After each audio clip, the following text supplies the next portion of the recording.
کولکتہ چلے گئے. اپنی ساری زندگی میں بڑے سفر کیے ہوں گے آپ لوگوں نے, خوشی غمی میں گئے, کوئی نجی کام کے سلسلے میں گئے, کوئی ذاتی مصروفیت کے سلسلے میں گئے. لیکن اپنے ذہن میں اس بات کو بٹھا لیں کہ یہ جو ہمارا سفر ہے نا, گھر سے چلنے سے لے کے گھر واپس جانے تک, یہ جتنا بھی ہمارے پاس وقت ہے, ٹائم پیریڈ ہے, ہم اللہ کو منانے کے لیے گھر سے نکلے ہیں, ہم اللہ کو راضی کرنے کے لیے مکہ میں پہنچے ہیں. ہم یہاں پر ندامت کے آنسو بہا کر, شرمندگی کے آنسو بہا کر اللہ کو راضی کرنے کے لیے مکہ میں پہنچے ہیں. یہ نہیں کہ سو جائیں, مستیاں کر لیں, ایسا نہیں کرنا. بہت قیمتی, بہت قیمتی, بہت قیمتی زندگی کا ہمارا یہ سفر ہے. اور آپ لوگ جس سرزمین پر موجود ہیں, کہاں پہ ہیں ہم لوگ اس وقت؟ مکہ المکرمہ. اور مکہ المکرمہ وہ سرزمین ہے کہ جہاں پر ایک نیکی کرنے کا بدلہ 1 لاکھ لکھا جاتا ہے. آپ اپنے ملک میں 1 نماز پڑھ لیں, 1 لکھی جائے گی. 1 روپیہ صدقہ دیں, 1 لکھا جائے گا. کوئی نوافل پڑھ لیں, قرآن کی تلاوت کر لیں, جتنی بھی نیکیاں کریں گے اتنی ہی لکھی جائے گی. لیکن اپنے ذہن میں اس بات کو بٹھا لیں کہ ہم اس سرزمین پر موجود ہیں کہ جہاں پر 1 نیکی کرنے کا بدلہ 1 لاکھ لکھا جاتا ہے. 1 نیکی کرنے, ہمارے رائٹ سائڈ پہ نیکی کے فرشتے بیٹھے ہیں, اور یہ لیفٹ سائڈ پہ گناہ لکھنے والے فرشتے بیٹھے ہیں. انسان جب گناہ کرتا ہے نا, گناہ کرتا ہے تو 24 گھنٹے کا ٹائم اللہ دیتا ہے کہ شاید یہ اپنے گناہ پر مجھ سے معافی مانگ لے, شاید اپنے گناہوں پر جو اس نے سارے دن میں گناہ کیے ہیں, شاید یہ مجھ سے معافی مانگ لے, میں اس کو معاف کر دوں. اور وہ کب لکھتے ہیں؟ جب گناہ انسان کر چکا ہوتا ہے. اور یہ جو رائٹ سائڈ پہ فرشتے بیٹھے ہیں نا, ان کو آرڈر کیا ہے کہ ابھی نیکی کی نہیں ہے, ابھی ذہن میں خیال آیا ہے, ارادہ ہی کیا ہے, وہ لکھی گئی, وہ کبھی نہیں مٹے گی. تو کتنی خوش قسمتی کی بات ہے کہ مکہ المکرمہ میں 1 نیکی کا بدلہ 1 لاکھ لکھا جاتا ہے. کتنا گولڈن چانس مل گیا آپ کو, کتنا اللہ نے آپ کو موقع دیا. اس سرزمین پر موجود ہیں, اور یہاں ہم نے کرنا کیا ہے؟ مکہ کی سرزمین پہ ہم نے کرنا کیا ہے؟ نہایت ہی ادب, نہایت ہی احترام کی یہ سرزمین ہے. یہ وہ سرزمین ہے کہ جہاں پر پیارے نبی سرور کائنات محمد مصطفیٰ صلی اللہ علیہ وسلم نے اپنی زندگی کے قیمتی 53 سال اسی مکہ المکرمہ کے اندر گزارے. یہ کوئی عام سرزمین نہیں ہے. اور یہاں پہ ہم نے کرنا کیا ہے؟ آنکھوں کی حفاظت کرنی ہے. انسان جب گناہ شروع کرتا ہے تو گناہ کا سب سے پہلے خیال ذہن میں نہیں آتا. سب سے پہلے جو انسان گناہ کرتا ہے وہ آنکھ سے سٹارٹ ہوتا ہے. ہم نے اپنی آنکھوں کی حفاظت کرنی ہے, زبان کی حفاظت کرنی ہے, ذہن کی حفاظت کرنی ہے, ان ہاتھوں کی حفاظت کرنی ہے, قدموں کی حفاظت کرنی ہے. ہر اس چیز کی ہم نے حفاظت کرنی ہے جو ہمیں گناہوں کی طرف لے کر جائے. کیونکہ شیطان تو بھائی ہمارے پیچھے لگا ہوا ہے. اس کی تو 100% کوشش ہے کہ جو قیمتی لمحات اللہ نے آپ کو دے دی ہے وہ ضائع ہو جائے. اور قیمتی لمحات کیا ہے؟ کہ زیادہ سے زیادہ عبادت کرنا, زیادہ سے زیادہ صرف اور صرف عبادت, عبادت اور عبادت کرنا. کتنے دن ہو گئے آپ کو آئے ہوئے؟ 4 دن, چوتھا دن ہو گیا. پتہ لگا کیسے 3 دن گزر گئے؟ بھائی پتہ لگا؟ یہ باقی دن کا بھی پتہ نہیں لگے گا, اتنی تیزی سے دن گزریں گے, صبح شام, اور پتہ لگے گا مدینے کا سفر شروع ہو گیا. اور وہاں سے بھی پتہ لگے گا جی اب آپ کی فلائٹ کا ٹائم ہو گیا, کلوزنگ کریں, سامان پیک کریں اور گھر چلیں. جتنے دن ہیں ان کی حفاظت کریں. تو کریں گے کوشش آپ کی ویلیو کیا ہے میں آپ کو بتاتا ہوں. شاید آپ لوگوں نے کوئی ایسی نماز پڑھی اپنی زندگی میں, کوئی ایسا رکوع ادا کیا, کوئی ایسا سجدہ کیا, کوئی ایسی عاجزی انکساری سے اللہ کو راضی کرنے کے لیے آپ لوگوں نے نماز پڑھی. وہ نماز اللہ رب ذوالجلال کو پسند آئی, اللہ آپ پر مہربان ہوئے, آپ کو اس مقدس سرزمین پر بلایا, عمرے کی سعادت نصیب فرمائی. اور یقیناً آپ لوگوں کی زندگی میں, آپ لوگوں نے اپنی زندگی میں نہ جانے کسی موڑ پر کبھی کسی کے ساتھ کوئی بھلا کر دیا, کبھی کسی کے ساتھ کوئی نیکی کر دی. وہ نیکی اللہ کو پسند آئی, اللہ آپ پر مہربان ہوئے, آپ کو اس مقدس سرزمین پر بلایا, عمرے کی سعادت نصیب فرمائی. جتنا رب کا شکر ادا کریں وہ کم.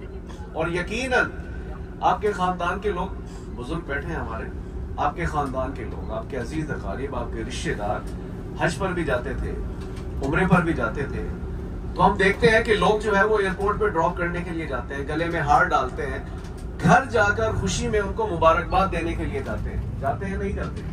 تو جب آپ نے اپنی ساری زندگی میں کتنے لوگوں کو الوداع کہا ہوگا, تو یقیناً آپ نے کسی نہ کسی کو یہ ضرور کہا ہوگا کہ میری بہن, میرے بھائی, میرے عزیز, اللہ کے گھر جا رہے ہو, روزہ رسول صلی اللہ علیہ وسلم پر جا رہے ہو، ہمارے لیے بھی دعا کرنا کہ اللہ ہمیں بھی بلائے، اللہ ہمیں بھی یہ سعادت دے۔ تو یقیناً کسی درد دل رکھنے والے نے، محبت کرنے والے نے آپ لوگوں کا نام لے کر دعا مانگی، اللہ نے اس دعا کو پسند فرمایا، قبول فرمایا، اور آپ لوگوں کو اس مقدس سرزمین پر بلایا، عمرے کی سعادت نصیب فرمایا۔ میں سمجھتا ہوں کہ ہمارے پاس نہ وہ الفاظ ہیں، نہ ہمارے پاس وہ ہاتھ اٹھانے کا سلیقہ ہے، نہ ہمارے پاس وہ شکرانے کے سجدے ہیں کہ ہم رب کا جتنا بھی شکر ادا کر لیں وہ کم ہے۔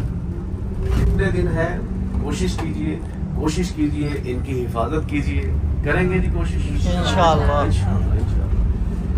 ہم جا رہے ہیں مکہ المکرمہ کی زیارات پر، اور مکہ المکرمہ وہ سرزمین ہے کہ جہاں پر پیارے نبی سرور کائنات محمد مصطفیٰ صلی اللہ علیہ وسلم نے اپنی زندگی کے قیمتی 53 سال اسی مکہ المکرمہ کے اندر گزارے۔ میں نے پہلے بھی آپ سے عرض کیا کہ نہایت ہی ادب، نہایت ہی احترام کی یہ سرزمین ہے، اور جہاں آپ کا ہوٹل ہے اس علاقے کا نام ہے اجیاد۔ کیا نام ہے؟ پیارے نبی صلی اللہ علیہ وسلم کے وقت میں ہم پرانی ویڈیوز تصاویر اٹھا کر دیکھیں تو خانہ کعبہ کے ارد گرد سوائے پہاڑوں کے کچھ نہیں ہوا کرتا تھا، اور یہاں پر کچی مٹی کے مکانات ہوا کرتے تھے، اور یہ سارے کا سارا مشرکین کے قبضے میں تھا۔ خانہ کعبہ جس کو ہاتھ لگانے کی حسرت لے کر گھر سے نکلتے ہیں، یہاں پر بت رکھے جایا کرتے تھے، بتوں کی پوجا ہوا کرتی تھی، اور معصوم بچیاں مشرکین کے گھروں میں جب بیٹیاں پیدا ہوا کرتی تھی تو مشرکین کیا کرتے تھے، زمین میں گڑھا کھودتے تھے اور ان معصوم بچیوں کو زندہ زمین میں گاڑ دیا کرتے تھے، اور یہاں پہ سوائے گمراہی کے، سوائے بیرا روی کے، سوائے شرک کے، بتوں کی پوجا کے یہاں کچھ نہیں ہوا کرتا تھا۔ لیکن آپ صلی اللہ علیہ وسلم انہی جہاں آپ کے ہوٹل ہیں، اسی ایریے میں، اسی علاقے میں جب آپ صلی اللہ علیہ وسلم دین کی تبلیغ کے لیے نکلے تو ایک ہی بات کہا کرتے تھے کہ لا الہ الا اللہ محمد رسول اللہ، کہ اللہ ایک ہے، اللہ کے سوا کوئی عبادت کے لائق نہیں، بت پرستی کو چھوڑ دو، سیدھے راستے کی طرف آؤ۔ تو مشرکین کیا کہتے تھے کہ ہم کیسے بت پرستی کو چھوڑ دیں، ہم بت پرستی کرتے ہیں، ہمارے آباء و اجداد کیا کرتے ہیں، یہ پاسبل نہیں ہے۔ لیکن پیارے نبی صلی اللہ علیہ وسلم اس قدر حسین و جمیل، اس قدر خوبصورت ہے کہ آج تک اس روئے زمین پر، کل کائنات پر ایسا حسین و جمیل خوبصورت نہ کوئی آیا ہے نہ کوئی آئے گا۔ آپ صلی اللہ علیہ وسلم کی زبان میں اتنی سچائی تھی کہ مشرکین اعتبار کرتے تھے، بھروسہ رکھتے تھے، یقین کرتے تھے، وہ کہتے تھے کہ جو بات محمد صلی اللہ علیہ وسلم نے کہہ دی وہ پتھر پہ لکیر ہے، وہ حدیث ہے۔ آپ کے پاس اپنی امانتیں رکھوا کر جایا کرتے تھے، ان کو یقین تھا کہ جیسے رکھوائیں گے ویسے ان کو واپس ملیں گی، لیکن ایمان نہیں لاتے تھے۔ تو آپ صلی اللہ علیہ وسلم کے حسن اخلاق سے، آپ کی سیرت سے متاثر ہو کر مشرکین کے جو نوجوان بچے تھے، ینگسٹر، وہ چوک در چوک دائرہ اسلام میں داخل ہونے لگے، اور جب دائرہ اسلام میں داخل ہونے لگے تو پھر انہوں نے آپ صلی اللہ علیہ وسلم کو بہت ستایا، بہت تکالیف دی۔ الحمدللہ ثم الحمدللہ ہم مسلمان ہیں، اور رب تعالیٰ کا ہم جتنا بھی شکر ادا کریں وہ کم ہے کہ ہم محمد مصطفیٰ صلی اللہ علیہ وسلم کے امتی ہیں۔ لیکن جب بھی اللہ کے نبی صلی اللہ علیہ وسلم کا نام پکارا جائے تو یہ ہماری محبت کا اظہار ہے، اور یہ ہم پر فرض ہے کہ ہم نے صلی اللہ علیہ وآلہ وسلم پڑھنا ہے۔ مکہ کی ہسٹری آپ کو میں بتا رہا تھا کہ جہاں اس وقت ہم لوگ موجود ہیں یہاں پہ سوائے شرک کے کچھ نہیں ہوا کرتا تھا۔ جہاں ہماری زیارت پہلے آنے والی ہے اس پہاڑ کی بہت بڑی قیمت ہے، بہت اس کی ویلیو ہے۔ ہماری پہلی زیارت آنے والی ہے، اور جو ہماری پہلی زیارت ہے وہ مکہ المکرمہ میں ایک بہت قیمتی، بہت خوبصورت ایک پہاڑ ہے جس کا نام ہے جبل سور، جس کا نام ہے غار سور۔ گھر جائیں گے بچے پوچھیں گے، دوست احباب پوچھیں گے، محلے دار پوچھیں گے، جو مبارکباد دینے کے لیے آپ لوگوں کو آئیں گے تو پھر مکہ کی باتیں تو آپ ان کو بتائیں گے نا کہ بھئی مکہ گئے تھے، کیا کیا دیکھ کر آئے۔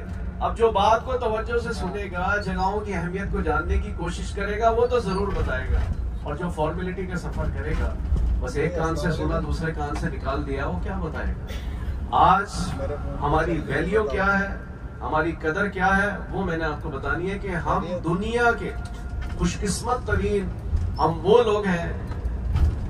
بات نہیں کرتی میں نے، بتاؤ کہ ہم مسلمان